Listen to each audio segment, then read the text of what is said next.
अच्छा जी, हम थे क्यू कार्ड पे and the cue card is describe a shop near where you live that you sometime use you should से।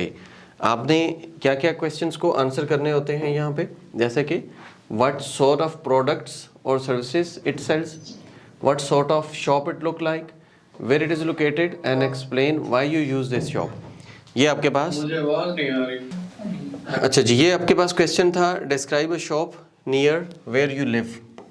ये आपके पास क्वेश्चन है शॉप के बारे में, और उस शॉप के साथ जो क्वेश्चंस हैं ये यहाँ से देखिएगा, वो जो कैमरे में आती है लाइट इसकी। Describe a shop where you live, ठीक है, दैट समटाइम्स यूज।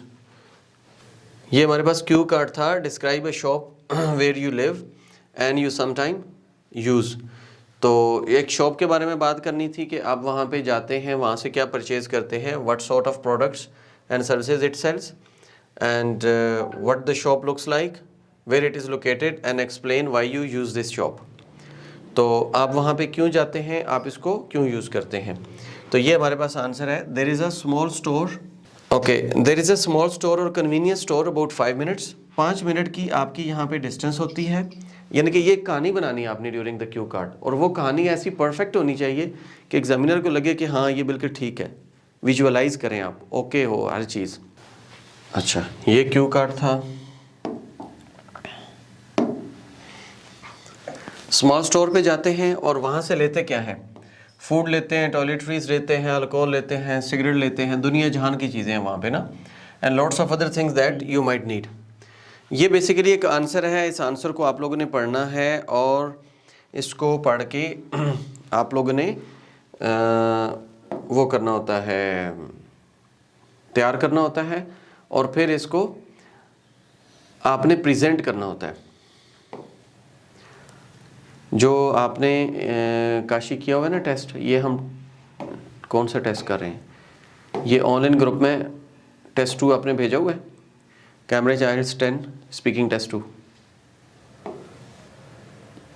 अच्छा, ये आप लोगों को ऑलरेडी भेजा हुआ भी है PDF फाइल, और इसका ये क्यू कार्ड है, क्यू कार्ड भी आप लोगों ने प्रिपेयर करना है। Then this is your part 3 question है। तो अब ये है कि मैं साथ साथ आप लोगों से क्वेश्चन भी करता जाता हूँ ताकि आप लोगों की थोड़ी सी प्रैक्टिस भी हो जाए ना। पार्ट 2 तो आप प्रिपेयर कर लेंगे, एक दफ़ा आंसर देखेंगे, देख के आप उसको प्रिपेयर कर लेंगे। उसके बाद हम आते हैं जैसे कि पार्ट 3 के क्वेश्चन है ना, like what types of local business. ये आपके पास देखें क्वेश्चन हैं, what type of local business, ये वाला, are there in your neighbourhood. तो ये क्वेश्चंस जो हैं लोकल बिजनेस वाले, ये क्वेश्चंस हमने इनके आंसर्स प्रिपेयर किए हैं। अब इन्हीं क्वेश्चंस के आंसर्स जो है ना वो आपने वहाँ पे बताने हैं, ठीक है। तो ये क्वेश्चन है, what types of local businesses are there in your neighbourhood, किस किस्म के लोकल बिजनेस हैं वहाँ पे, ठीक है।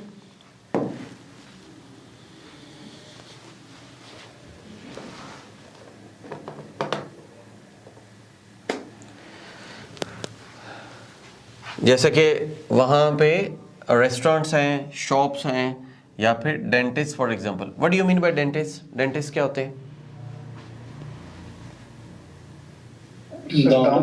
दांतों वाले ना, जो डेंटल सर्जन होते हैं, दांतों वाले, बड़े महंगे, बड़े आर्टिफिशियल दांत वगैरह बना रहे हैं, बड़े महंगे होते हैं ये, ओके। ये आजकल मेरा वास्ता पड़ रहा है इनके पास जाने का। यस, देयर इज, ये जो है ना जो कॉन्ट्रैक्शन है, this one is contraction, there is को देयर इज, देयर इज को देयर इज, ही इज को ही इज, शी इज को she is, this is spoken expression. Writing में ये नहीं लिखना। If you are preparing general training तो फिर इनफॉर्मल लेटर में आपने ये लिखना है। इनफॉर्मल लेटर के अलावा फॉर्मल में भी नहीं लिखना, ऐसे में भी नहीं लिखना, और एकेडमिक वालों ने बिल्कुल नहीं लिखना। ये लिखेंगे तो आप अपना नुकसान करेंगे, आपके मार्क्स कट जाएंगे। क्या नहीं लिखना, देयर इज है ना, जैसे ये वाला पार्ट देयर इज, जी जी, इट इज को यूं लिखा जाता है इट्स, ये नहीं लिखना। This is the requirement of informal writing. Informal writing में आपने ये लिखना है, इनफॉर्मल लेटर के अंदर आपने ये लिखना है, फॉर्मल लेटर में ये नहीं लिखना। फॉर्मल में लिखेंगे तो गड़बड़ हो जाएगी, आपके मार्क्स कट जाएंगे। अच्छा, this is spoken expression. Spoken में इट इज को इट्स कहा जाता है, पोइट्री में इसको कहा जाता है, डायलॉग्स में इसको कहा जाता है, डायरेक्ट इनडायरेक्ट में इसको कहा जाता है, लेकिन यहाँ पे इसको नहीं कहना। यहाँ पे इसको लिखेंगे फॉर्मल लेटर के अंदर या ऐसे राइटिंग के अंदर या रिपोर्ट राइटिंग के अंदर तो मार्क्स कट जाएंगे।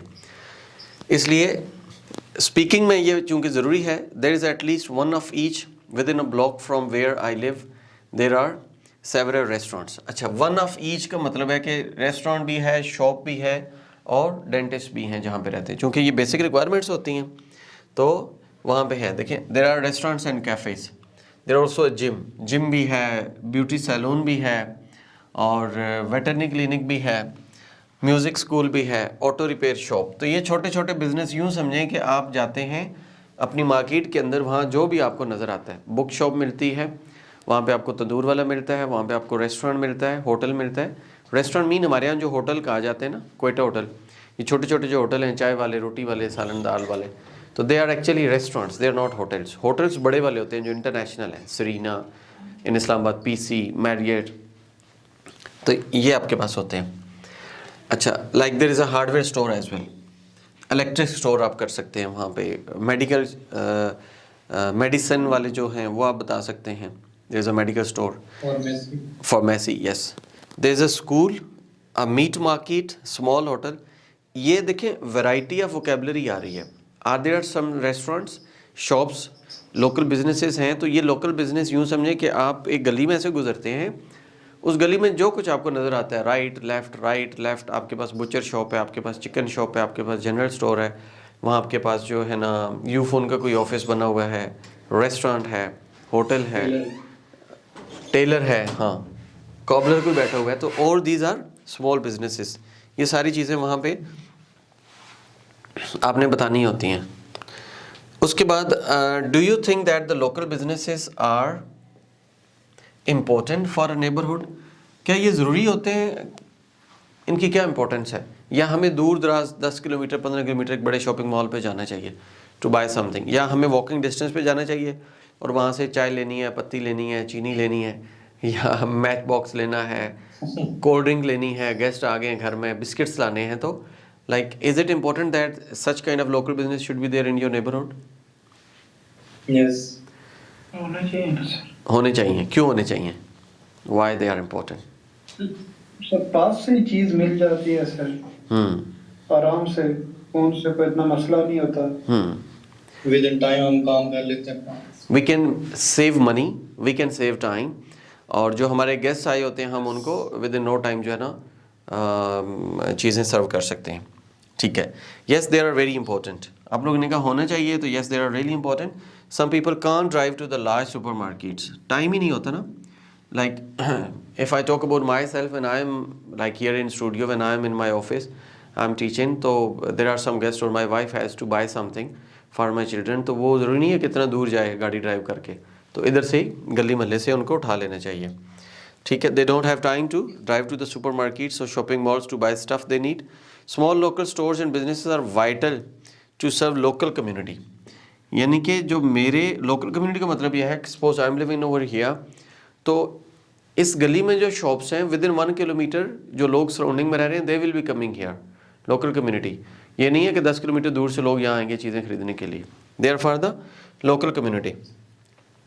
दे are more personal and help contribute to local economy. Many of them have a long history serving generations और फैमिलीज। कहते हैं ना कि ये हमारा फैमिली स्टोर है या फैमिली डॉक्टर है, तो फैमिली फोटोग्राफर है, तो वो क्या होता है कि वो यही बात हो रही है, वो जनरेशन टू जनरेशन चलते रहते हैं। The trend might be changing in some places, more and more big box stores arrive. अब चूँकि नए लोग आ गए हैं, चेन स्टोर्स आ गए हैं, बड़े स्टोर्स आ गए हैं, शॉपिंग मॉल्स आ गए हैं, तो क्या होता है कि अब लोग उसकी तरफ मूव करते जा रहे हैं। But neighbourhood stores and businesses offer a valued service, फिर भी लोग यहाँ पे जाते हैं। तो this is about the importance of local community. Okay, how do a large shopping malls and commercial stores affect, how do a large shopping malls and commercial centres affect small local business, why do you think it is? अच्छा, इन्होंने कैसे affect किया हुआ है जो बड़े malls हैं? Large shopping malls, Centaurus आ गया इस्लामाबाद में, पहचान माल आ गया, जन्नत माल आ सबसे गया। पहले एम्बियंस एंड हम्म फिर सब कुछ अवेलेबल होता है। हम्म we can buy भी वही है। we can buy anything from from the same place, from under a single roof। और क्या था हमारे पास?